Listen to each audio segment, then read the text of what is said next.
Here we go. Jake and Josh are here to analyze the game they love for the team they love. This is another Dolphins Podcast. Here's your host, Jake Mendel and Josh Houtz.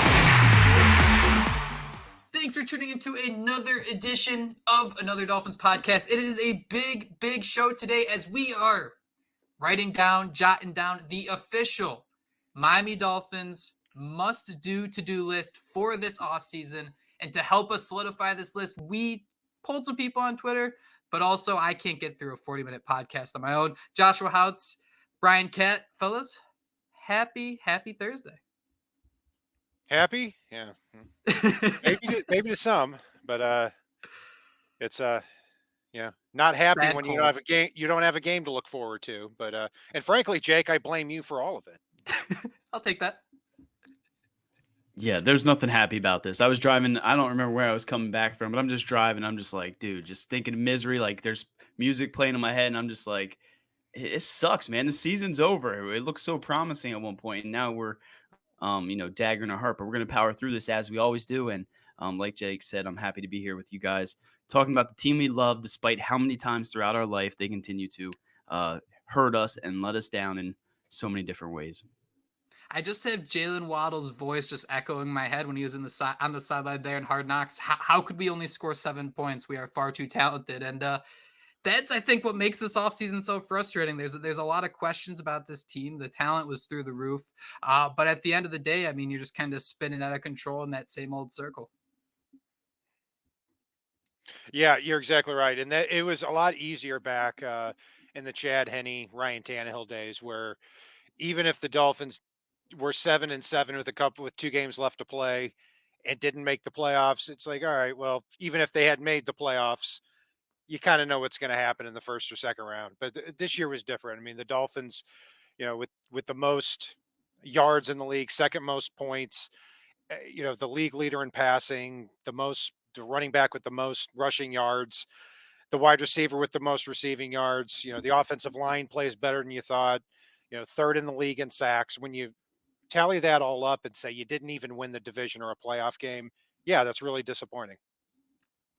Now the Especially Dolphins when I'm sorry, I was just going to say, especially when they had it, right there, right in front of them. I mean, they have no one to blame but themselves. I mean, we can all sit there and look at their injury list. We were talking about CVS reports all season long. We know what they've been through, but they still look like they were capable of going out there and beating those teams late in the season. And it just sucks that we're not going to sit here with so much doubt. And we can't even have our answers or our questions answered until this time again next year. So it's just going to be a long off season, and it sucks.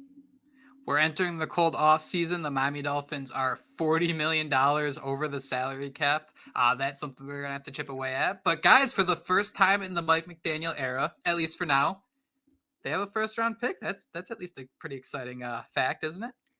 First and a second round pick. I mean, whoa, that's that is exciting. And we'll get further into the draft stuff, obviously, as the off season progresses. But yeah, it's, it'll be fascinating to see what direction they take those draft picks in, because the Dolphins are going to lose several players, and I don't see a scenario in where they're going to go out and be aggressive in free agency and or sign anyone really, other than guys who are making just a few $1 million a year. But they do have 37 unrestricted free agents, so we'll see who they're able to pile up enough money for to retain.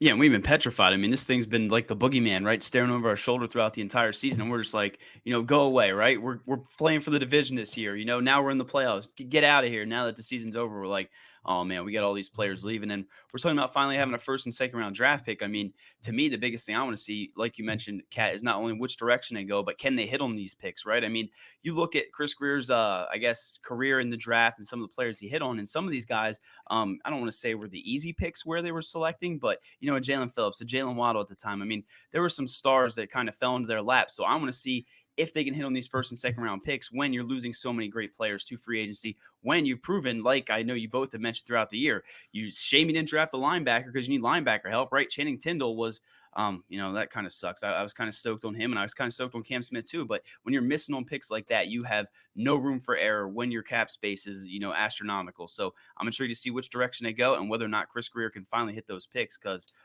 these last few years, we need those players at those positions to step up. And let's be honest, they just weren't ready for one reason or another. And to make this thing work, the Dolphins are going to have to squeeze every single quarter, nickel, dime out of the couch cushions that they can find. So, guys, let's do it. Let's try to prioritize this offseason for the Miami Dolphins. This will be a lot of fun because we can follow this list throughout the offseason. We can make changes down the road, but we'll have to think of some long, dramatic process to make that happen. So, took to Twitter, got some great responses. Sorry if I don't use yours here, but I want to start with D2. Who gave me 10. So, guys, I don't know how you want to go about this specifically. So maybe pull out one or two of these that kind of catch your ear right away and you want to talk about. But for his top 10, it started with extended Christian Wilkins, followed by AVG. You sign a new special teams coach, O-line help across the board, upgrading a wide receiver 3, quarterback 2 as well, punter. You find a replacement for Xavier Howard. You find a 4th running back, and then better conditioning to avoid injuries. So, Roy, out of that list, is there any that really sticks out to you?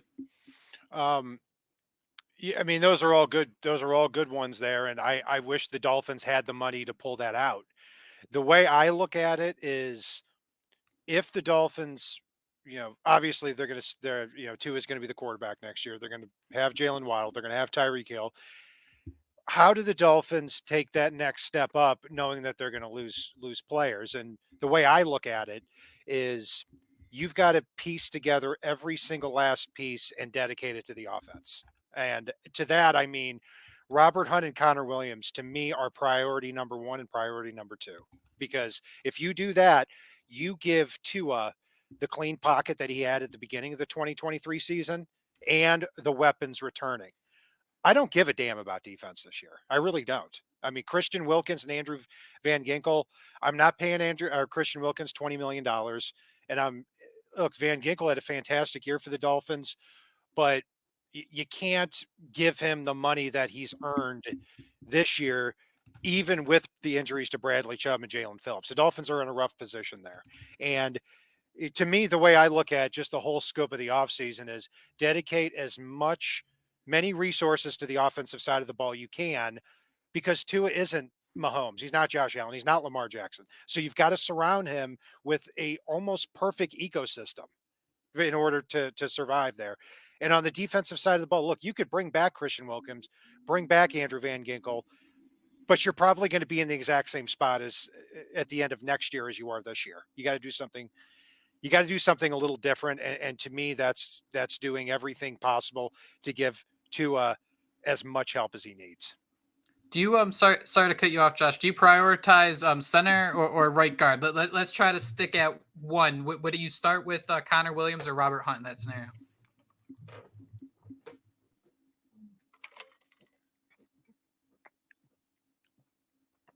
Yeah. How about you, Josh? Would you go Robert Hunt first in that scenario? Yeah, I would. That was actually, I mean, if I was the first person to speak, that was going to be my number 1, right? I mean, you have a list here that you also made, Jake, and we have a ton that came in from our listeners. But to me, Robert Hunt needs to be that name. And I continue to go back to Kat mentioned it. I mean, you hate to see him get hurt, but it's going to favor the Dolphins, at least as far as, signing him to his next deal, right? He's not going to get paid top dollar as he might have if he was going in, finishing the year strong. I mean, again, we wish he was out there 100% because who knows what would have happened. But I would definitely prioritize Robert Hunt, but I can see why Connor Williams is also at the top of that list, right? I mean, I think he's one of the better centers in football. It just also seems like he wants to get paid like he's one of the best, if not the best. So Liam Eichenberg, I mean, it wasn't that big of a drop off. I mean, I've said a lot of bad things about Liam Eichenberg. I guess I'll say that, but I thought he played okay at center, and I was intrigued to see, a little bit more. So if we had to go out there with him at center, and then you have Robert Hunt and Austin Jackson, as two of those blindside protectors, I mean, I feel pretty good about that. So for me, it's Robert Hunt. He's at the top of that list before even a Christian Wilkins and Andrew Van Ginkel, who, like Kat said, I mean, if you have all these other guys you got to pay, you're this much over the cap. We expect Tua Tagovailoa as much as, some people are sitting there going back and forth, complaining, trying to replace him or whatnot. He's going to get an extension, right? So you have to pick and choose who you sign. And I think at the top of my list would be Robert Hunt. Yeah, I really like the idea of that continuity, having that entire side of the offensive line locked down. Making Robert Hunt is that priority, I think, is a great idea. And then it could also be Chris Grier. I drafted this guy and we're giving him a second contract, like Austin Jackson, talking about that offensive line success story. So let's write that down. Robert Hunt as Miami Dolphins' biggest offseason or even pre-offseason priority. They can have those conversations. Now, guys, I want to talk about center for a quick second here, because I do agree that I think that center could go number 2 here. But I'd like to get your guys' thoughts here on how much the offensive line would improve with Connor Williams. And when we're discussing that the Dolphins are already 40 million and, over the cap, you need some young players to step in and have a big role. I'd be pretty comfortable having Liam Eichenberg start, but why not, keep throwing darts at this unit, the offensive line?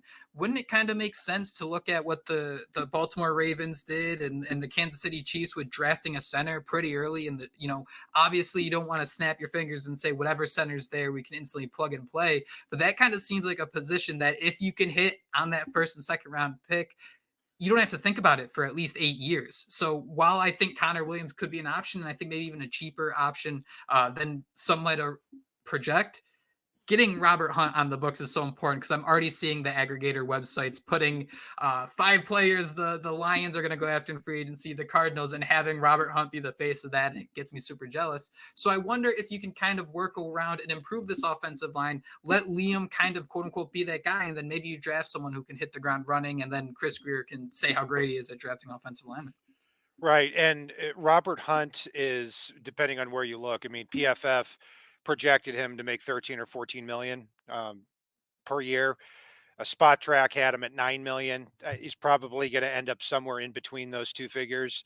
And yeah, I'm with you guys. Scrape together every last dollar you have, because not only is he a fantastic right guard, but if you get in a pinch, he can play right tackle as well. And, you know, Connor Williams, it'll be fascinating to see what the league thinks of him with his injury, because would it make more sense for Connor Williams at 27 years old, if he's not going to be, in tip top form? Would it make more sense for him to come back to the Dolphins on a 1-year contract, play through that, round back into shape, and then try to get his big payday?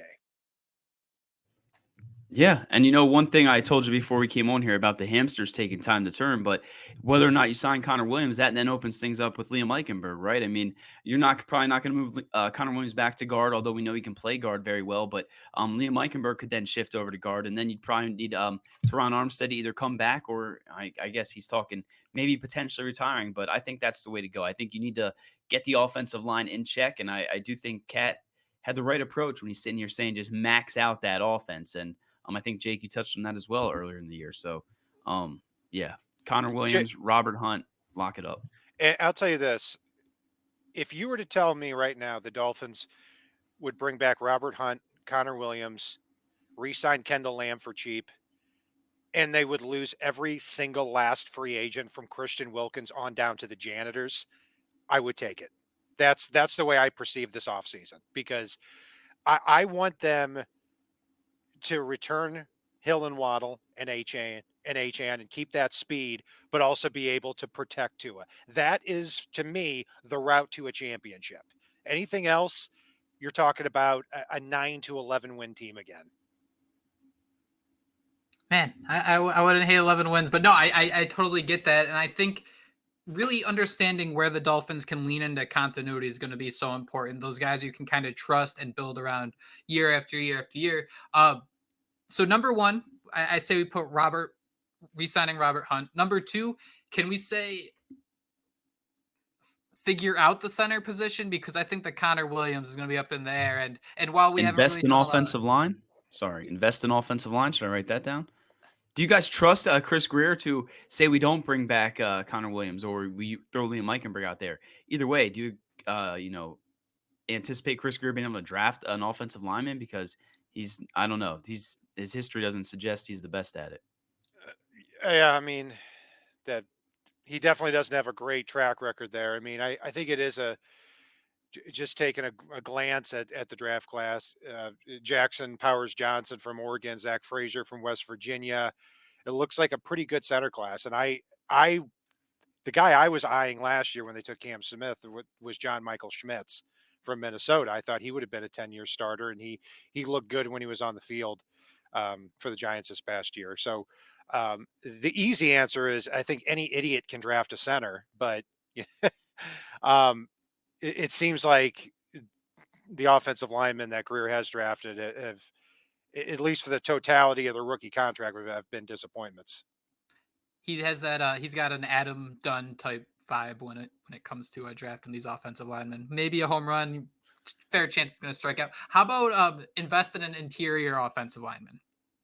Because Isaiah Wynn, that's still up in the air. I do wonder if that guard situation for the Miami Dolphins was good enough late in the year, because I think what those good teams did, especially late in the season, they beat the crap out of the Dolphins' interior offensive line. They just pushed him back play after play. And while we can get on Tua for maybe taking too long to get off the first read, and then you can know he's going to a second read the second he pats on the ball, I think having that interior offensive line maybe improve 20-30% can go a long way in helping him even find that second option 20% more often the time. I think would go a long way for this offense. Yeah, that's it right there. I mean, and offensive line to me is 1 and 2. I mean, Robert Hunt, number 1, Connor Williams, or get somebody as good as him. I think you're going to have a tough time finding somebody that is as good as Connor Williams. But then again, you've got the element of Connor Williams having the torn ACL that has to be factored into this too. And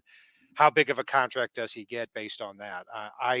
I want Hunt and Connor Williams to be signed long-term. If the Dolphins can pull that off with the limited resources they have, that is the best thing for me. And then everything else on the team, I'm flexible with pulling resources together from wherever they may come from. But the offensive line, you got to get right, because that was the problem this year, late in the year, where when teams started to pick up on that team speed that the Dolphins had on offense and the quick release, Tua was not in the habit of going to his second read, or if he did, wasn't very good at it. And so he's got to get in the habit of being able to get to that second read or make a couple of more plays that are not on structure. I do think, I mean, Chris Grier is never going to come out and say like the world's on fire, things are in a bad situation. But he didn't seem too concerned about the salary cap situation. He kind of just said that him and Mr. Ross have already had some things planned. So, I mean, I could see the Dolphins going absolutely bananas in terms of just switching up contracts, throughout the offseason. I mean, I wish I could go into more details, but you don't know how they restructure contracts until they do it, turning things into salary bonuses and things like that. But I mean, Stephen Ross, he's done some, silly things, said some stupid things in the past. He's never afraid to throw money around. So I don't really want to give up on the idea of keeping someone like Christian Wilkins around, just for the fact of trying to see of what this Dolphins defense has done. I mean, he's played 17 games in 3 straight seasons. Just the engine, and there's been unreal. I'm curious, what would this defense look like without someone like Christian Wilkins? Obviously, such an important role he plays, 98% of the snaps, but at the same time, I don't think you take him away and the defense turns into, Swiss cheese. So, well, I guess more Swiss cheese than it was at times. I don't know. Look, and Christian Wilkins would be a loss. And based on what we saw at the end of Hard Knocks, it looked like he was saying his final goodbyes. And you take a look at how much the Dolphins talked with Christian Wilkins last offseason and nothing got done. I mean, to me, that was it. And maybe you can franchise him, maybe you can't, but I don't think he returns, and it will be a loss. I mean, and I don't know who you sign or who you draft, because you've got to start piecing together defensive linemen from that point to try to make up for that. But more than likely you're getting worse at that position. You're also you're probably getting worse you are getting worse at the outside linebacker spots if Chubb and Phillips don't return. Those are the questions that are going to be asked this offseason with all these guys. I mean, you look at Chubb and Phillips. I mean, at outside linebacker, are you going to go pull all your dollars together, $15 million on a free agent that's available at outside linebacker because you want to replace Chubb or Phillips? I don't think you can. I think you just got to learn to eat crap and like the taste of it when it comes to that situation. So the front seven, I think, I don't think it's going to look pretty here, but if that means that you keep Robert Hunt and Connor Williams at the offensive line, I think it's worth it. I think so too, and I think almost when they signed Sealer, right, that was kind of their, to get ahead of this thing, to make sure they had that guy that could be locked up and be the center of that defense. Because let's be honest, Steeler balled out this year, so it's going to definitely suck. Jake and I were talking about it. My notes basically just said about resigning him, please, baby Jesus, and him and I both, envisioned him going to a team that had a ton of cap space and just completely changing the locker room and the culture. I mean, that's why you don't want to see Christian Wilkins go, not only because he's been here, building through this, fighting, battling with the team, but getting better every year, but because he's one of our best players and leaders, both on the field and off. So it's going to suck to see him go, but I think I agree with you, Kat. If I had to choose between solidifying that offensive line and then, throwing darts or next man up or a rotation of guys next to Zach Steeler, I'm sorry, Christian Wilkins, but I'm okay seeing you leave. Go get that bag. I wonder if they're going to kind of do anything they can for someone like Andrew Van Ginkel, just for the sake of, you wonder when Bradley Chubb and Jalen Phillips are going to be ready. I don't know if you can you invest another high resource at edge rusher? I mean, Bradley Chubb has a monster contract. Jalen Phillips, a former first round pick. Is this a team that'd be comfortable or is in a position to spend high on pass rusher, whether that it's through the draft or whatever it may be? I wonder if maybe signing Andrew Van Ginkel is just the only Band-Aid that makes sense based on value and the type of production you're going to get. My hope is that Van Ginkel doesn't have the computer stats to warrant a big contract from another team. That's my hope, and that you get him back for $6 or $7 million a year. But more than likely, he's probably priced himself out of the Dolphins' range with his play this past year, and good for him if that's the case. I mean, but yeah, it comes down to, with the amount of money the Dolphins have thrown around over the last couple of years, and I've agreed with them throwing that money around, but not everybody's going to return. And it's going to be a different situation with Dolphins fans this offseason, because we are not used to being in a position where, why did we not bring back Christian Wilkins or Andrew Van Ginkel? It's not about that. This isn't Major League Baseball. Like, there are actually rules in this sport compared to other sports where the Dolphins don't have that luxury of bringing everybody back like they have in previous seasons. Yeah, it's going to be painful. And to think that, some people say this was a 1 or 2 or, 3-year window. I mean, it's going to be an interesting all season indeed. And we want to see Chris Grier, pony up and prove that he's that guy. And Mike McDaniel, all sorts of changes need to be made. So not looking forward to what the future entails after what we just had to go through, less than a week ago. I mean, we're still mourning, man.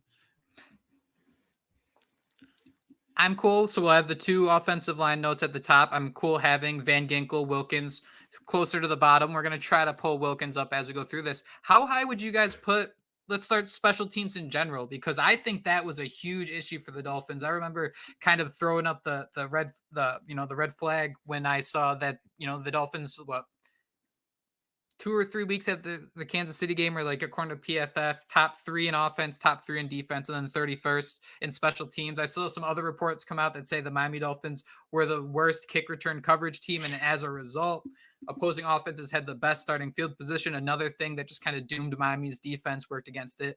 So how big of a priority is that as you go through the pain points of this 2023 season? Where does special teams rank? Very low. I mean, Danny Crossman should have been fired last year, and I'm actively rooting for him to be fired this year. Put it like this, Jake. In the last 2 seasons, there have been only 21 kick or punt returns for touchdown in the last 2 years in the NFL. The Dolphins have let up 4 of them. Okay. If that's not enough to get somebody fired, I don't really know what is. I don't know what they were thinking by replacing Thomas Morstead with Jake Bailey after the season Morstead had in 2022. Jake Bailey was awful. He was awful with the Patriots in the last 2 years. So really, across the board, I don't agree with anything they've done on special teams. As far as returners are concerned, look, Braxton Berrios did the thing that was most important to me as a returner. He didn't drop the ball.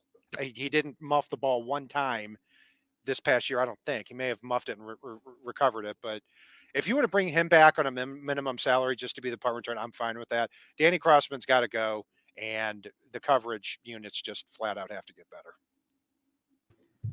Yeah, I had that top of the list. I think that was the list you might have made, Jake. But if you go down, all of our listeners, they said special teams were at the top, and then I went and wrote in my notes, Last season, I thought Danny Crossman was gone. I think I have the tweet. I said Danny Crossman would be gone. I believe Josh Boyer as well. So I thought he should be gone last year because of how dismal it was. Jake Bailey, eat him into the sun. I know he's an unrestricted free agent or whatever.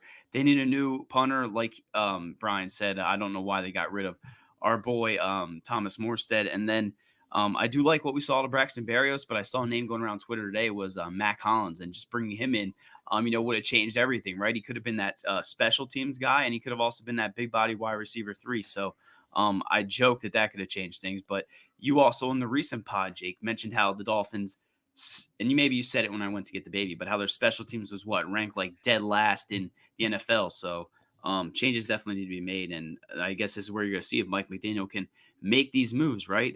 I guess he's fired some guys. Has he gotten rid of, I guess, Matt Applebaum, right? Was there anybody else? Josh Boyer, I thought that was so weird. We had this lead up about how it took a year. Like, we had to get used to the whole system. I mean, Danny Crossman, correct me if I'm wrong, I'm pretty sure he was a holdover from Brian Flores as well. So it was kind of weird to see him come back for a second year. Mr. Perfect Season, he started his list: premier tight end, another cornerback. It's time to replace Howard, improve special teams as his third, and then keep Christian Wilkins as his fourth. Guys, cornerback. I know we want it starts with the offensive line, but there was an interesting quote from Howard where they were discussing maybe taking a pay cut, and he kind of shrugged it off as something he wouldn't do. Don't blame him. I'm never going to tell someone to take less money than they should. So how does the Miami Dolphins kind of rebuild the secondary? I think Deshaun Elliott is also a free agent as well. So how are the Miami Dolphins going to do this? Did you guys kind of feel like Howard might be a goner? Oh, he's gone. And it's a shame because it's really one of my favorite Dolphins of all time. I mean, over a span of, I believe between 2020 and 2021, there was something like in a span of 25 games, he had 17 turnovers. It was insane. That's nuts. And really a borderline Hall of Famer. Probably won't make the Hall of Fame, kind of in that Cam Wake territory where maybe a Pro Bowl or two short, but yeah, look, he's 31 years old, and this guy can't get through a season healthy. And when he was on the field this past year, he had a stretch of games early in the season where he was good, but other than that, no. And then you look at, but you look at the defensive back position, though. I mean, Javon Holland will be back for another year. Jalen Ramsey will be back. And Deshaun Elliott, I really don't think he's going to have a huge market. And he was a pretty underrated signing. If you could get him back for a couple of million, which I think the Dolphins can, I think you do that. I mean, he played bad late in the season, but he and Javon Holland both had bad knees. Two starting safeties, 4 bad knees between both of them. And then at the cornerback spot, Kader Kohou played like garbage in the last month of the year, but he played well in the year and a half before that. Cam Smith, the expectation is he steps up and he's the cornerback opposite Jalen Ramsey, but I am okay trying to piece together the Dolphins front seven. And then you get into the NFL draft where it's supposed to be deep at cornerback this year.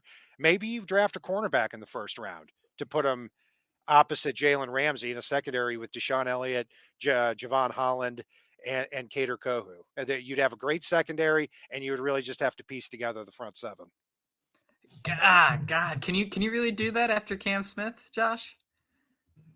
I don't know. I mean, we're going to find out if they do, right? I mean, I hate seeing Xavier Howard go, but I think the writing's definitely been on the wall there. I mean, I almost thought they were trying to replace him with Byron Jones until that turned to shit. And then they made the Jalen Ramsey trade, and you just knew they couldn't keep both of them, right? So with the injuries, it's going to be a shame to see him go. But coming into this, I almost have, you have written down, most important undrafted free agents to sign. And to me, Deshaun Elliott has to be one of them, right? I mean, how awesome that defense looked at times. Yes, you mentioned it kind of fizzled out towards the end of the year, but that would be at the top of my signing. To me, I just want to know who's that number 2 guy. I mean, do you go out there and bring back a veteran free agent? I mean, do you move Cater to the outside? I mean, you mentioned he played terrible in the, I don't want to say you said terrible, but he played less than adequate in the slot. I mean, we've seen him play on the outside. I mean, that's not his ideal spot, but could you potentially see him going out there? I mean, for me, we want to see Cam Smith step up, but unless this year humbles him and we see him take the next step in year 2, they're definitely going to be looking towards the draft or I guess via free agency to bring in someone opposite of Jalen Ramsey, which who knows how long he'll be around, right? I hate to be doom and gloom, but it just feels like every year from now on, they're going to be making these roster moves. can the Dolphins really, I don't know, be cheap in the secondary? I mean, Nick Needham never saw playing time. You draft Cam Smith, he doesn't get playing time.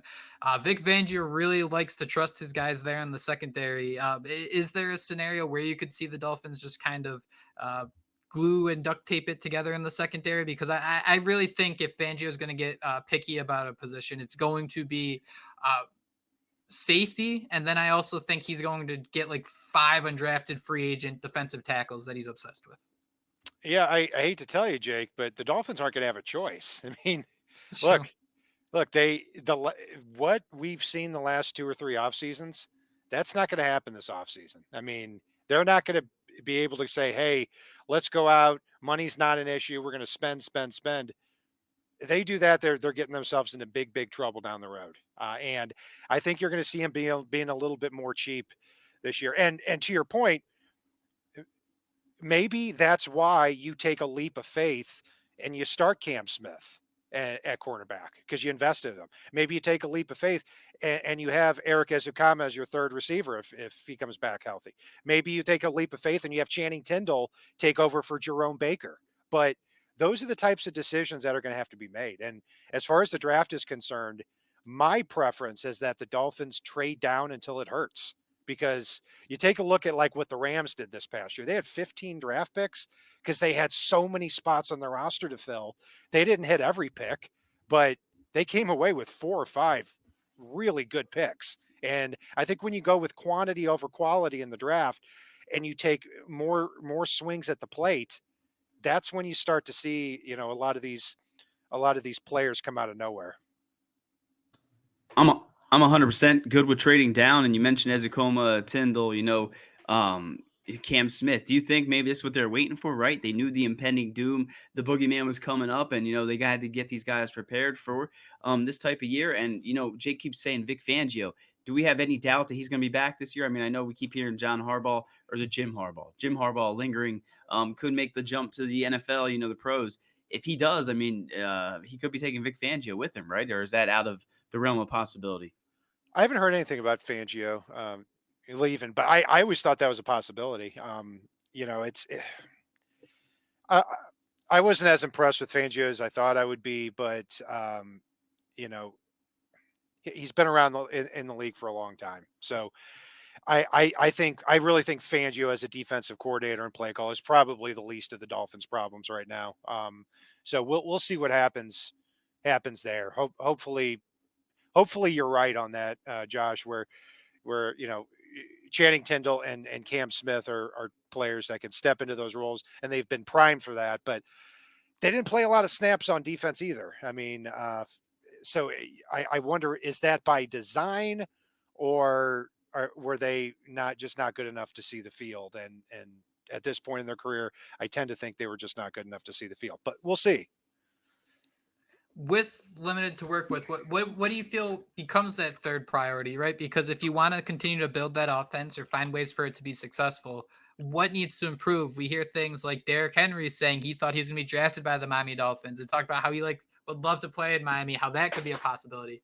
Sorry, dropped my pen. We also see situations where, man, this Dolphins offense, imagine if they just had Sam Laporta, how different that'd make the offense.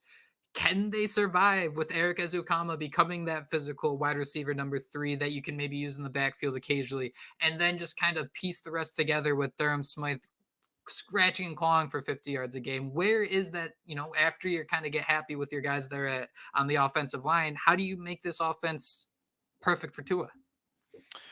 After the top 2 priorities, if we're talking about re-signing Robert Hunt, number 1, Connor Williams, number 2, or getting the center position right. To me, priority number 3 is re-sign as many of your own players that are not going to command a lot of command a lot of money. And the 3 guys I look at are Kendall Lamb, Deshaun Elliott, and now I'm forgetting somebody now. Kendall Lamb, Deshaun Elliott, and Raekwon Davis. Those are 3 players that I could see in a season where you're not going to have a lot of money to play with. Are those 3 guys that can come in and be serviceable starters so that you don't have to replace him. Because, yeah, if you lose Wilkins, that sucks. But if you can keep Raekwon Davis there as your nose tackle and you've got Zach Sealer, then you've only got to fill one spot. And at safety, if you can bring back Deshaun Elliott for a few million a year and you've got Javon Holland, you don't have to worry about the safety spot. And you can start focusing your resources and your draft picks on other positions. Yeah, I love that. I actually had them both written down. I also have Isaiah Wynn as another guy. We're talking about offensive line, a guy that I think Jake even mentioned him, a guy that you can bring in for cheap. But if he's mentioning a third option on that offense, I know that a lot of people were asking, who's going to be that third option. Craycraft, Barrios, they're not going to be third options, but those could also be two guys that, like Kat said, they take a very they might even is Barrios under contract or is he a free agent? He's a free agent. I haven't looked. I was going to say. He and Craycraft and Cedric Wilson's a free agent. I think really the whole depth chart after Hill and Waddle is, if I'm not mistaken. But I know some people are seeing the Derrick Henry thing and they're saying we might need a Thunder, option. I think we truly just need to, I joke about the Mac Hollins thing. I keep thinking about that because of Twitter, but I think they need to bring a tight end, add that tight end element. How nice would it have been to get Sam Laporta with what he's doing now, but to bring in that third option for Tua in the passing game, I think could open things up. But it all starts up front, like we mentioned earlier in the podcast. Kat, would you agree that it'd be that you need a tight end, or would it be really just figuring out that wide receiver 3? I lean toward a receiver 3 more. And the reason I say that is, the tight end position, you look at the last 2 years, it's kind of been neglected in the passing game anyway. And I like the idea of having a tight end that can be one of the best blocking tight ends in the league, as opposed to somebody that's sent out in pass patterns. Go back over and over again, is when Tua has a clean pocket to throw from, his arm is not an issue. But when he has to make off-platform throws and go to his second read, that's when all these problems start to come up. And so, yeah, of course I wouldn't turn down a Sam Laporta. Who wouldn't like one of those guys? And you've seen a lot of tight ends this past draft come out and do a great job. And heck, if Brock Bowers gets within striking range of the Dolphins at 21, that might be a different conversation. But in general, tight end's a position that I'm not really prioritizing in the offseason. If you had to just pick someone in the NFL, who would be your ideal number 3 wide receiver, body type wise? Yeah. I like Josh's suggestion of Mac Hollins, because I honestly would take him over Cedric Wilson. I would take him over Chase Claypool, and he can also play special teams. He's also somebody that doesn't separate all that well. But then again, are you going to have a third receiver? That if you have a third receiver, do you want a little bit of size, or do you want somebody who can separate at an elite level, the guy that Tua likes? That's going to be the question. So do you go with a Mac Hollins, or do you go with a Jahan Dotson type from the Commanders, who's not a free agent, but that type of body type? And if you get into the second round of the NFL draft and a wide receiver falls to that spot, do you start saying, let's take this offense to an even higher level with a wide receiver like that? So these are all things that are going to play out here. Yeah, I guess the tight ends I'm thinking of are more of I don't want to say a slot wide receiver, but I guess Dalton Kincaid was one of them. I guess what we all pictured, maybe Kyle. Yeah, Mike Gesicki. That's the next evolution of him, right? Isn't that Dalton Kincaid the next evolution of him? But a guy like Kyle Pitts, how we dreamed him up in our head. That's what I was kind of envisioning as that third wide receiver. But whoever it is, the Dolphins need to have someone step up, and late in the year it turned out to bite him in the ass, right? It's still my dumb brain. Why couldn't Braxton Berrios or even a River Craycraft or Cedric Wilson's do work on a team's third cornerback? Why can't I wrap my head around that just simply not working? Yeah, from what I saw late in the season, they just couldn't beat one-on-one coverage, and that turned out to be a massive problem. Where Tua likes to throw to receivers that separate. I know every quarterback does, and that's kind of a duh comment, but look, it's different if you can separate. Tua has the accuracy to find you as long as he's well protected. It's as simple as that. And Chase Claypool, River Craycraft, Cedric Wilson, Braxton Berrios, I don't think you prioritize any of these guys. I'm interested to see if Braylon Sanders is going to make that step up this year, where he is somebody that's fast, he can separate, And he's been on the practice squad now for the last 2 years. I'm hoping he steps up and he becomes a factor this year. And two, I loved that Derrick Henry clip. It would have been so cool to see some like Derrick Henry in Miami to kind of change the tone. But it's like kind of ridiculous, is it, to be talking about running backs? I mean, Raheem Mostert, Jeff Wilson, both under contract. Yes, you can move on to him, but Mostert just led the league in rushing touchdowns. You just spent a 3rd-round pick on Devon Achane, who looks awesome. And hey, by the way, the contract is on the books. Alec Ingold's the highest paid fullback in the NFL. Now, I know that doesn't mean a complete boatload, but when you're talking about pinching pennies this year and just really being smart with your money, I have a hard time envisioning any type of running back type move for this unit, just how the money has been allocated. Yeah, I don't think the Dolphins are going to add a running back. And if you told me that next year that you're going to have Raheem Mostert, Devon Achane, and Chris Brooks as your top 3 guys, I'm totally good with that. I don't know what Alec Ingold's doing on the team, quite frankly. I mean, you extend the guy and give him $5 million a year, and it's nothing against Ingold, but why is it on 3rd and 2 or 3rd and 1, him in the backfield at fullback is never the answer? I don't get it. This guy is. It makes absolutely no sense to me. Alec Ingold, you pay him $5 million a year. He touched the ball 15 times this year. What kind of sense does that make? So, yeah, look, if you have Derrick Henry at running back, is Mike McDaniel going to have the discipline to call plays with he and Alec Ingold in the backfield? Based on what I saw this year, the answer is no. So, yeah, I'll pass on Derrick Henry, and I'm still very, very confused by the Ingold extension before the year.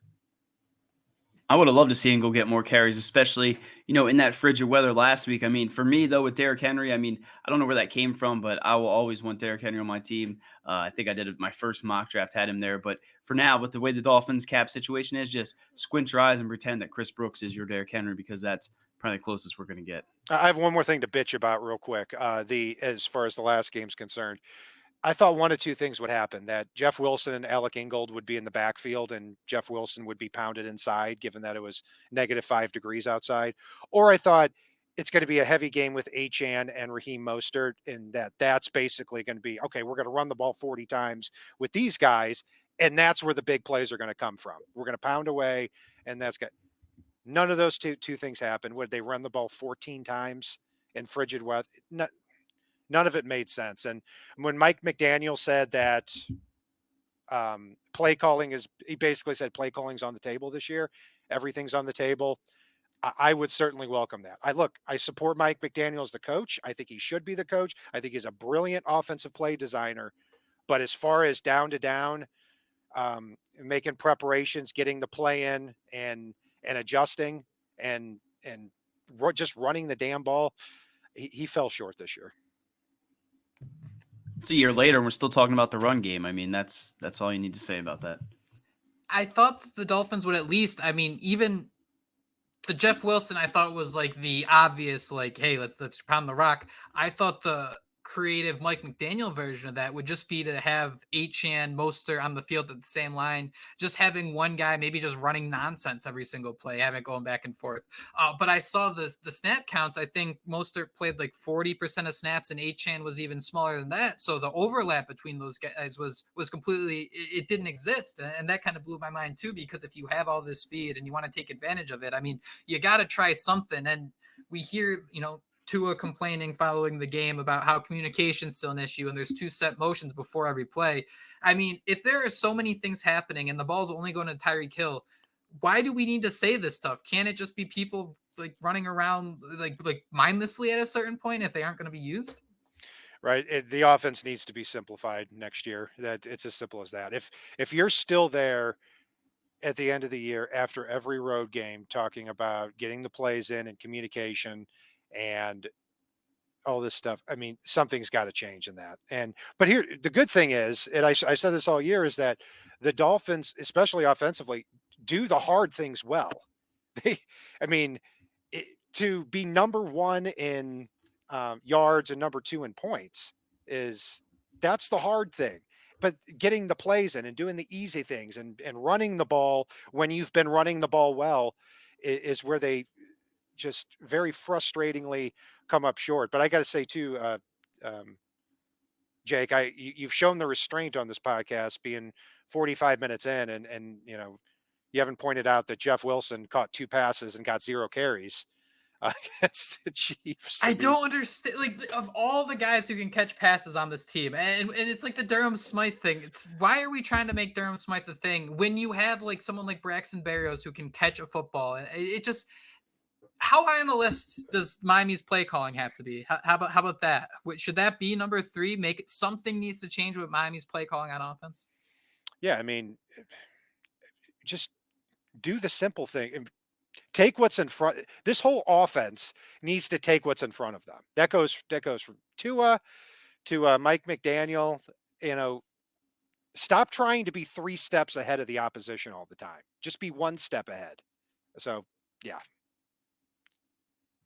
And I hate to be that guy making excuses, but again, this was year 2 calling plays. So every year at the end of the season, he says he's going to work on X, Y, and Z. It felt like at times we may have saw it last year, but at the end of the day, it was the same old thing. So they need to figure out a way to simplify things, figure out a way to get this thing in gear, because as we saw at times, this offense was unstoppable, almost like they're holding themselves back among anybody else. So how high of a, if the Miami Dolphins had a change of play calling and they were able, I don't know, convert a single first down against the Titans or win at home against the Bills, score a point in the second half, I think that changes things for the Dolphins. Do you think with what they had on this roster, a couple shuffles in play calling, maybe a different decision or 2 would have been enough for the Dolphins outcome to be different? Or is it more focused on what's on, or the players on the field?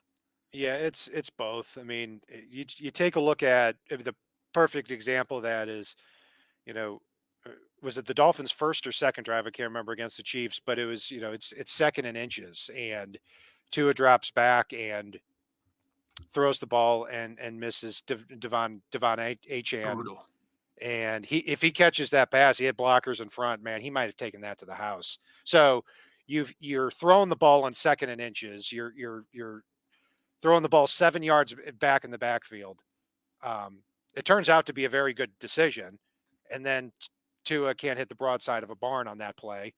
And then after that, on third and inches, they get a false start. It's 3rd and 5. And then Tua throws a pick. That entire drive just summarizes how the Dolphins are not taking what's in front of them offensively, either by execution or by play calling. All right, I want to dedicate here the last 5 minutes or so, go through some of these lists and see if we can let's get to 6, and then we'll come back, we'll reassess and try to fill out our 10 here. Johnny said the interior O-line needs to be strengthened. He's been picking up what Cat's been putting down. The linebacker unit needs to be built, which is interesting. We need to find a competent corner opposite of Ramsey. We need a big boundary receiver.